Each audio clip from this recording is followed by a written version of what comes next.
me like she does. Ooh, she does.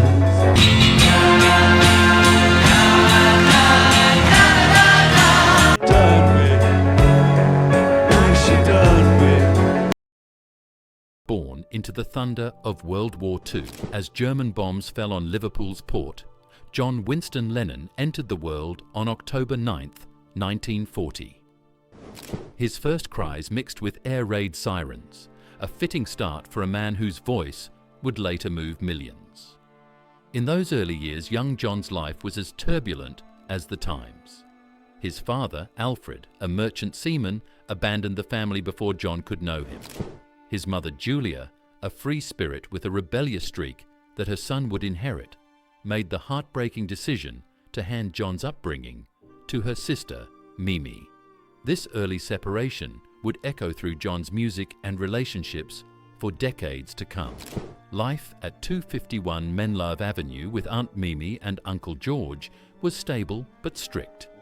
Mimi, determined to raise a proper English gentleman, fought constantly against John's growing obsession with American rock and roll. "The guitar's all very well, John," she would tell him repeatedly, "but you'll never make a living out of it." Those words would later be framed and hung on the wall of his mansion. Behind his quick wit and sharp tongue, young John struggled with profound insecurities. At Quarrymen School, he masked his sensitivity with humour, becoming known as the class clown. But in quiet moments, he filled notebooks with poems and grotesque drawings, revealing an artistic soul trying to make sense of abandonment and loss. His mother, Julia, remained on the periphery of his life, living just a few miles away. She taught him his first banjo chords and introduced him to Elvis Presley's records, kindling the musical flame that would define his life. But fate had a cruel twist waiting. Just as teenage John was beginning to rebuild his relationship with her, Julia was struck and killed by a car. The loss devastated him, later surfacing in songs like Mother and Julia, raw expressions of grief that would touch millions who had their own stories of loss. These early years formed the bedrock of Lennon's complex character, the sharp-witted rebel who could write the most tender love songs, the peace activist who struggled with inner violence, the abandoned son who would himself struggle with fatherhood. The story of John Lennon was just beginning, but the themes that would define it, love, loss, rebellion, and an unrelenting search for meaning, were already set in motion on the war-torn streets of Liverpool. Rise to prominence. By 1956, the sounds filtering across the Atlantic were transforming Liverpool's youth. American rock and roll spoke to 15-year-old John Lennon with a power that proper English music never could. While Aunt Mimi pushed him toward respectable pursuits, John was falling in love with the raw energy of Elvis Presley, the swagger of Jerry Lee Lewis, and the dangerous allure of Chuck Berry. The Quarrymen emerged from this obsession, a ragtag group of teenagers making noise in church halls and youth clubs. Named after John's Quarry Bank School, the band started as a skiffle group, playing washboards and tea-chest basses. John, despite being the band's founder, often couldn't remember lyrics and had to mumble his way through songs. But what he lacked in polish, he made up for in presence. Even then, he had that indefinable quality that drew all eyes to him. Everything changed at the Woolton Parish Church Garden Fete on July 6, 1957. A mutual friend, Ivan Vaughan, introduced John to a 15-year-old Paul McCartney. The younger boy impressed John by knowing all the words to Eddie Cochran songs and showing him how to properly tune his guitar. More importantly, Paul could write songs, a skill that fascinated John. Despite his show of casual indifference, Lennon knew he'd met someone special. After some deliberation, played out with teenage coolness, he invited Paul to join the band. The addition of Paul's friend George Harrison, whom John initially dismissed as too young, completed the core of what would become the Beatles. But first came Hamburg, the crucible that would transform them from boys playing at being a band into genuine musicians. In the neon-lit clubs of the Reeperbahn, playing 8-hour sets fueled by beer and preludin, the Beatles found their sound and their identity. Hamburg stripped away their Liverpool innocence. Playing in strip clubs, sleeping in a windowless room behind a cinema screen, getting by on coffee and adrenaline. It was an education no music school could provide. John later reflected, "I might have been born in Liverpool, but I grew up in Hamburg." The endless nights of playing, the demand to keep drunken sailors entertained, the need to project personality across smoky rooms. All of it shaped them into professionals. During these formative years, John's personality crystallized into its familiar form. His wit became sharper, often cutting. His stage presence grew more commanding, but the insecurities remained, masked by an increasing reliance on sarcasm and aggression. Success was coming, but it would bring its own challenges, forcing John to balance his working-class Liverpool roots with his growing artistic ambitions. The years between forming the Quarrymen and returning from Hamburg saw John Lennon transform from a rebellious teenager into a focused musician. His raw talent was being honed, his songwriting partnership with Paul McCartney was developing, and his dream of making something of himself was taking shape. The stage was set for what would become the most remarkable story in popular music. But first, John had to convince Aunt Mimi that you really could make a living with a guitar. The Beatles era. The rise of the Beatles from Liverpool clubs to global phenomenon happened with such speed that even those living through it could hardly believe it. By 1963, Lennon found himself thrust into a spotlight that would never dim. The band that couldn't get a record deal just months earlier was now causing riots in the streets. For John, success brought both validation and vertigo.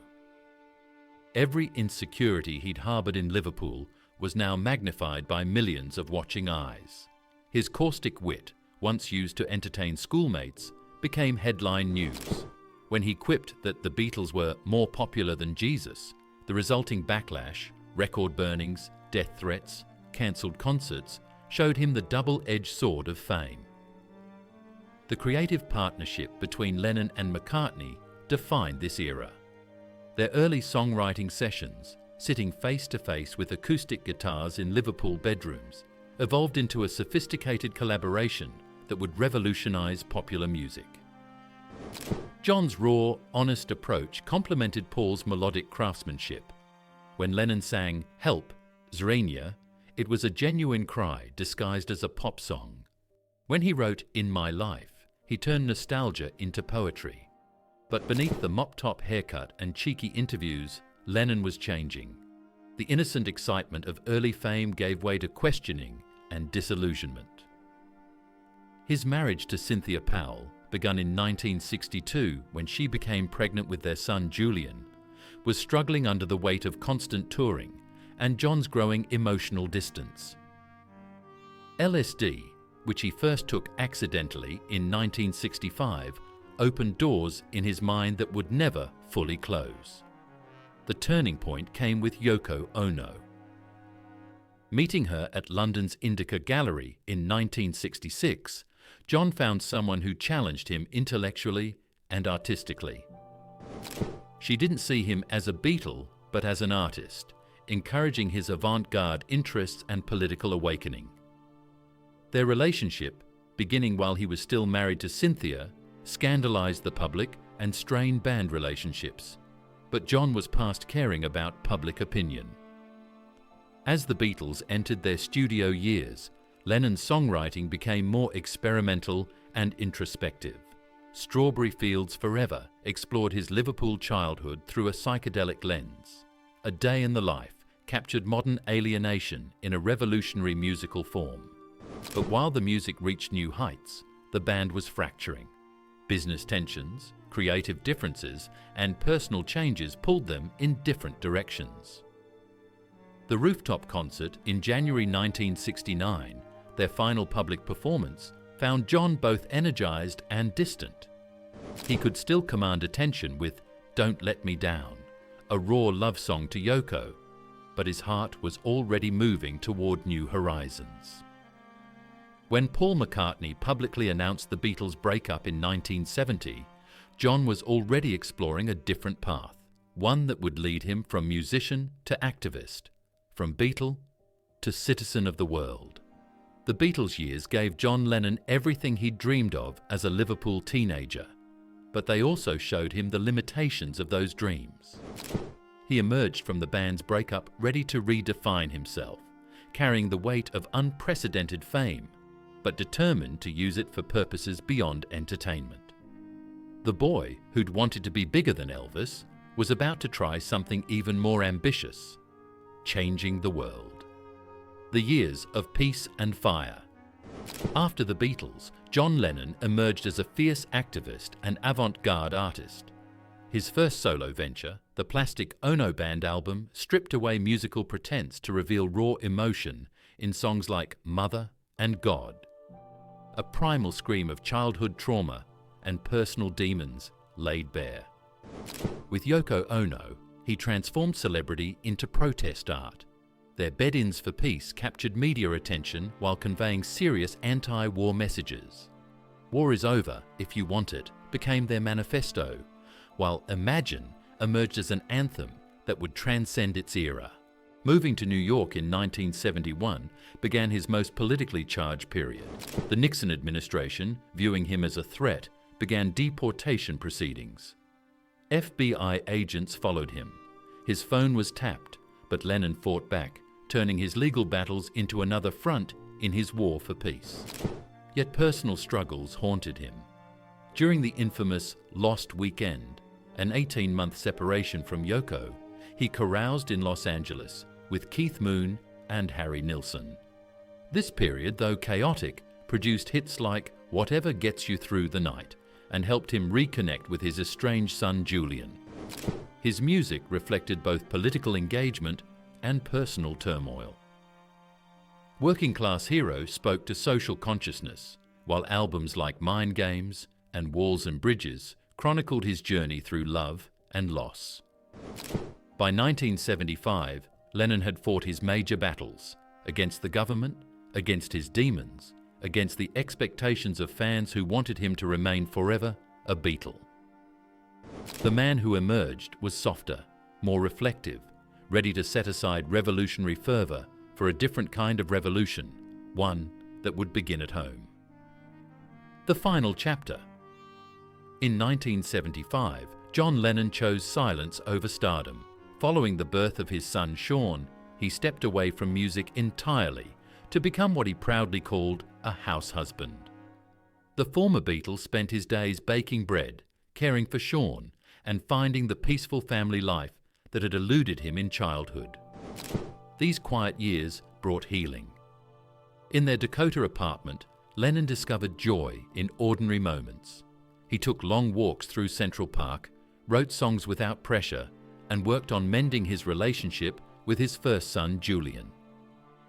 For the first time since adolescence, John Lennon could simply be himself. By 1980, he felt ready to return. Double Fantasy, his final album, reflected his newfound peace. Songs like Woman and Beautiful Boy celebrated domestic love, while Just Like Starting Over spoke to both his marriage and career. The angry young man had evolved into a contented father and husband. Then came December 8, 1980.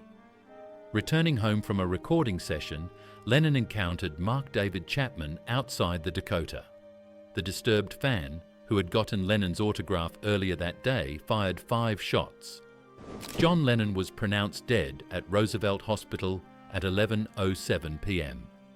The tragedy lay not just in the senselessness of his death, but in its timing. At 40, Lennon had finally found balance between being an artist and a father, between icon and human being.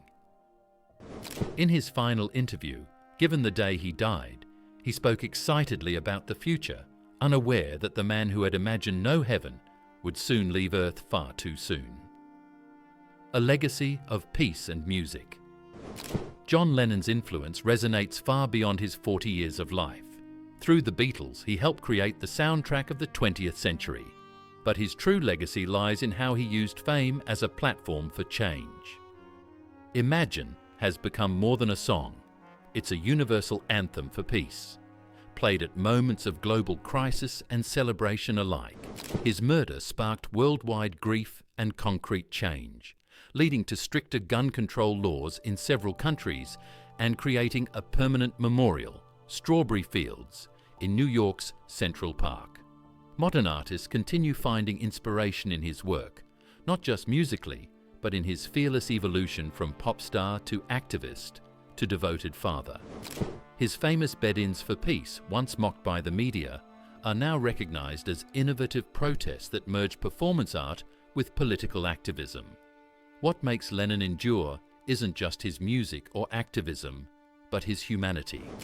He never pretended to be perfect. He acknowledged his flaws, fought his demons publicly, and shared his journey of personal growth. His openness about his struggles with relationships, identity, and fame resonates with new generations facing their own challenges. In today's divided world, Lennon's message of peace and unity remains powerfully relevant. His journey from working-class Liverpool to global icon, from angry young man to peaceful revolutionary, continues to inspire those who believe in the power of art to change the world. As he once sang, "Life is what happens to you while you're busy making other plans." In his too short life, John Lennon showed us that true revolution begins within, and that love, in all its forms, is indeed all you need. If you've been moved by John Lennon's story, join our community of music lovers and dreamers. Hit subscribe to explore more legendary lives that changed our world, and don't forget to ring that bell. Peace and love, everyone.